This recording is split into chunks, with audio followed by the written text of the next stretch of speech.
va? J'espère que vous allez bien. Alors, aujourd'hui, nous allons étudier la salutation en français. Sebelum pembelajaran dimulai, kita akan melakukan ice breaking. Baiklah, lihat gerakan Madam ya. Pada hari Minggu ku turut ayah ke kota, naik delman istimewa, ku duduk di muka. Ku duduk samping Pak Kusir yang sedang bekerja, mengendarai kuda supaya baik jalannya. Tuk tik tak tik, tuk tik tak tik, tuk tik tak tik tuk. Tuk tik tak tik, tuk tik tak tik tuk, suara sepatu kuda. Seperti itu. Baiklah, kita akan melakukannya sekali lagi. 1, 2, 3. Pada hari Minggu ku turut ayah ke kota, naik delman istimewa, ku duduk di muka. Duduk samping Pak Kusir yang sedang bekerja, mengendarai kuda supaya baik jalannya. Tuk tik tak tik, tuk tik tak tik, tuk tik tak tik tuk. Tuk tik tak tik, tuk tik tak, suara sepatu kuda. Hore! Nah, fungsi dari ice breaking sendiri yaitu untuk mencairkan suasana dan mengembalikan pembelajaran dari yang pasif ke yang aktif, dan bisa membuat lebih terfokus dalam belajar. Kita sudah melakukan ice breaking, sekarang kita akan melanjutkan ke materinya. Nah, la salutation en français. La salutation itu adalah sapaan atau salam. Nah, terdapat 2 jenis salutation. Yang pertama adalah formal, yang kedua informal. Contoh salutation formal dalam bahasa Perancis yaitu bonjour et bonsoir. Lalu yang informal ada salut, coucou, halo. Seperti itu. Nah, untuk penggunaannya sendiri, salutation digunakan yang formal kepada orang yang lebih tua atau orang yang baru dikenal. Nah, untuk salutation informal itu digunakan kepada teman sebaya yang lebih muda dan yang lebih tua namun sudah akrab. Nah, untuk penggunaan salutation formal, saya akan memberikan contoh seperti ini. Bonjour monsieur. Comment allez-vous? Bonjour madame. Comment allez-vous? Atau dengan yang bonsoir. Bonsoir monsieur.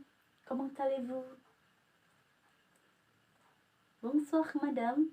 Comment allez-vous? Nah, selanjutnya saya akan memberikan contoh kepada anak kecil atau yang lebih muda dari kita. Salut, comment tu t'appelles? Salut toi, comment tu t'appelles? Seperti itu. Lalu, jika kita bertemu dengan teman sebaya, kita bisa menyapa dengan Salut Patrick, ça va? Salut Céline, ça va? Seperti itu. Nah, di dalam pembelajaran La Salutation ini, saya memiliki satu lagu untuk kita nyanyikan sama-sama. Baiklah, ini lagunya menggunakan nada balonku ada 5. Liriknya kita ubah seperti ini. Bonjour à tous, bonjour à tous. Comment ça va, comment ça va? Je vais bien, merci beaucoup. Et après à tout à l'heure. Kita bisa mengulang itu dengan mengganti bonjour dan salut. Dari bonjour ke salut. Mari kita coba. Salut à tous, salut à tous. Comment ça va, comment ça va? Je vais bien, merci beaucoup. Et après à tout à l'heure. Nah, dengan menggunakan lagu, kita lebih mudah menghafal kalimat bahasa Prancis seperti bonjour à tous. Nah, setelah kita menyanyikan dalam bahasa Prancisnya, kita juga bisa loh menyanyikan dalam bahasa Indonesianya agar lebih paham dan lebih mudah dimengerti. Masih dengan lagu yang sama, namun liriknya kita ganti dengan bahasa Indonesia. Ini versi Indonesianya ya. 1, 2, 3. Halo semua, apa kabar, apa kabar? Aku baik, terima kasih. Dan sampai jumpa lagi. Nah, sangat mudah bukan untuk mengingatnya? Mari kita ulang sekali lagi. Ini kita artikan adalah bonjour, yaitu kita ganti kata depannya dengan selamat pagi. Yuk. Selamat pagi, selamat pagi. Apa kabar, apa kabar? Aku baik, terima kasih. Dan sampai jumpa lagi. Nah, sudah selesai seperti itu. Kalian bisa mengulangnya dengan menggunakan bahasa Indonesia dan juga bahasa Prancis agar lebih mengerti lagi di materi salutation ini. Nah, setelah mempelajari bahasa Prancis, la salutation en français yang formal dan yang informal, kita harus bisa menyesuaikan penggunaan salutation yang formal dengan yang informal yang ditujukan kepada siapa. Bonjour kepada siapa, salut kepada siapa. Bon, sampai sini dulu pertemuan kita. Kita akan lanjut minggu depan tentunya dalam bahasa Prancis dengan tema-tema dan materi-materi yang baru. Semoga kalian suka dalam mempelajari bahasa baru, yaitu bahasa Prancis. Et merci beaucoup pour votre attention et au revoir.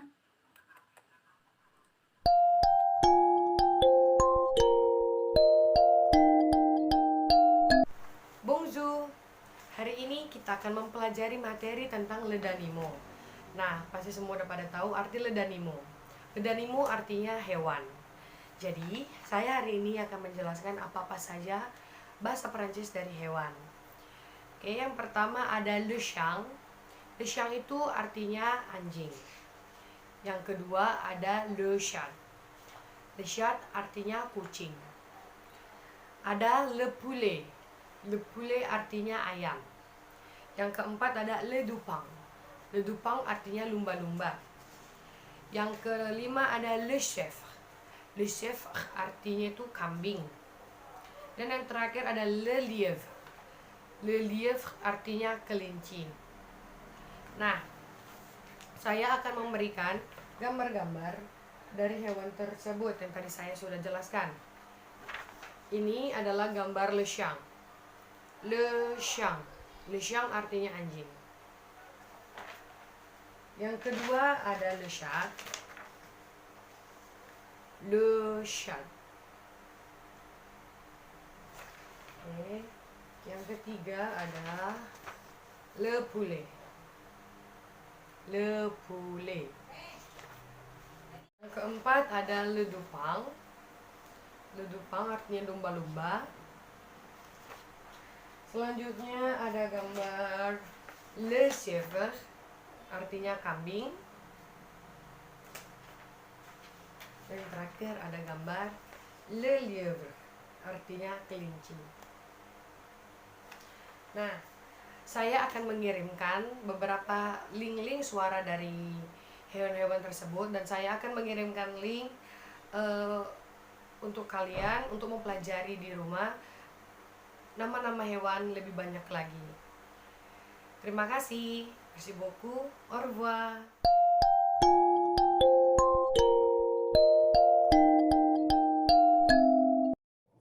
Bonjour à tous, comment ça va? Je m'appelle Kak Febrianti Daulay. Aujourd'hui, je vous présente la météo. Nah, sebelum kita masuk pembelajaran mengenai la météo, kita harus tahu dulu nih, apa sih yang dimaksud dengan la météo? Alors, la météo atau di dalam bahasa Indonesia disebut dengan situasi atmosfer di tempat tertentu atau pada tanggal tertentu. Nah, pada umumnya nih, kita sering dengar dengan perubahan cuaca. Kali ini kita akan mempelajari perubahan cuaca yang menggunakan ekspresi bahasa Prancis. Yang pertama, jika ingin bertanya mengenai cuaca yang terjadi, biasanya orang Prancis menggunakan atau mengucapkan kalimat quel temps fait-il, atau lebih informalnya bisa menggunakan il fait quel temps? Ada 3 cara untuk menjawab pertanyaan ini. Nah, ada 3 cara untuk menjawab pertanyaan ini. Yang pertama, menggunakan impersonal il fait plus adjektif. Contoh, il fait beau, il fait mauvais, il fait froid, il fait chaud. Yang kedua, dalam konteks pada umumnya, jika ingin bertanya mengenai cuaca buruk, kita bisa menggantikan il fait moche. Nah, kita bisa menggunakan kata ganti il diikuti dengan kata kerja. Sebagai contoh, il neige, il pleut. Akhirannya, kita bisa menggunakan il y a plus non. Sebagai contoh, il y a du soleil, il y a du brouillard, il y a de nuages. Nah, yang ketiga, bagaimana sih orang Prancis menanyakan tentang suhu kepada orang lain? Nah, di Prancis ada pertanyaan dari yang formal ke informal. Quelle température fait-il? Atau il fait quelle température? Atau il fait combien? Nah, untuk keempat, untuk menjawab respon pertanyaan dari semua itu, kita bisa menjawab sesuai dengan temperatur pada saat itu. Contoh formalnya, il fait 10 degrés. Atau untuk informalnya bisa menggunakan il fait 10. Yang kelima, jika suhunya negatif, respon yang digunakan il fait moins 5 degrés atau il fait 5. Atau lebih informalnya bisa menggunakan apa coba? Sekial atau il kial. Nah, penjelasan tadi sudah bisa dipahami? Mudah bukan? Jika mudah, jangan lupa untuk diterapkan untuk menambah kosakata bahasa Prancis kamu ya. Boleh dicoba di rumah. Saya akhiri. Wabillahi taufiq wal hidayah. Wassalamualaikum warahmatullahi wabarakatuh. Bon courage.